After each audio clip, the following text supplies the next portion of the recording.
Now, talking about him growing up in the age of vaudeville, that is very much reflected in the style of delivery of the pieces that he has written. And it particularly came to me when I was going through the piece that I'm going to read, the style in which he delivered it, which was the vaudeville style. And Godfrey himself was very much involved in the festivals and the show business and all of this and so on. I cannot reproduce that style, that language, that rhythm. I can't reproduce it, but I just wanted to note that it is there. So when I'm reading, you can imagine it. So the Theatre Guild, remembering the Theatre Guild. It was the best of times, showtime. The lights would flicker twice for both the spectators and actors to take their places. A hushed silence filled the packed auditorium, the excitement electrifying as the curtains slowly rose for yet another Theatre Guild production to delight hundreds of Guyanese. Yesteryear. It was the golden years of Guyanese theatre. The show must get on the road again. It's my pleasure to share here some of the reminiscences of the aficionados and the daring does behind the scenes. Frank Thomasson, author of the upcoming History of the Theatre in Guyana, 1800 to 2000, recalls the more than 600 paying members of the Theatre Guild, the work of the playwrights, composers, actors, musicians, and dancers. The Guild in those golden years was producing 6 major productions each year.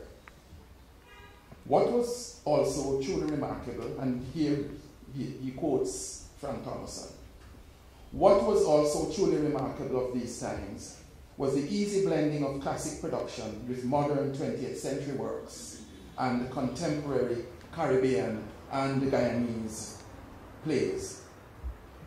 In today's bleak theatre landscape, one could be forgiven for dwelling on the nostalgia of this country's golden age of drama. Errol Hill, the acclaimed Caribbean writer and dramatist, once described the Theatre Guild as the most vital theatre group in the region.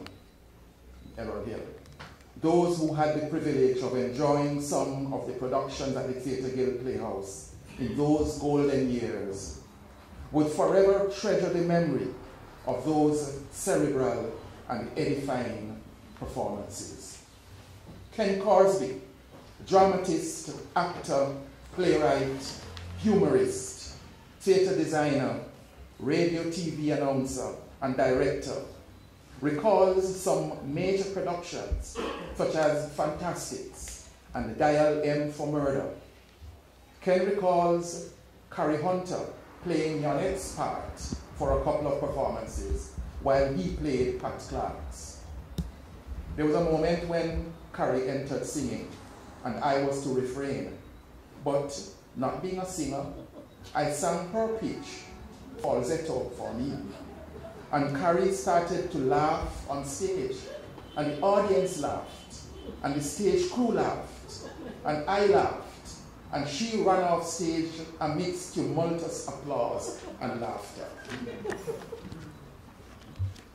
Dial M for Murder featured Carlotta Kroll Thomasson, Wilbert Holder, Claude Vera, and Lawrence Thompson. All of them were very much ingrained as Theatre Guild addicts. Wilbert went to live in Trinidad and was considered to be one among the very top actors, particularly in a series of Derek Walcott plays. The Theatre Guild was founded in 1958 by Arthur Hemstock, Lloyd Searwar, and Bertie Martin. And the last production shown there was Waiting for Gillian by Ronald Miller, directed by Ronald Hollingsworth. A vibrant committee headed by David DeCaries is actively raising funds, and works have commenced to rehabilitate the Guild. GT&T and several other companies have made large donations to the repair fund.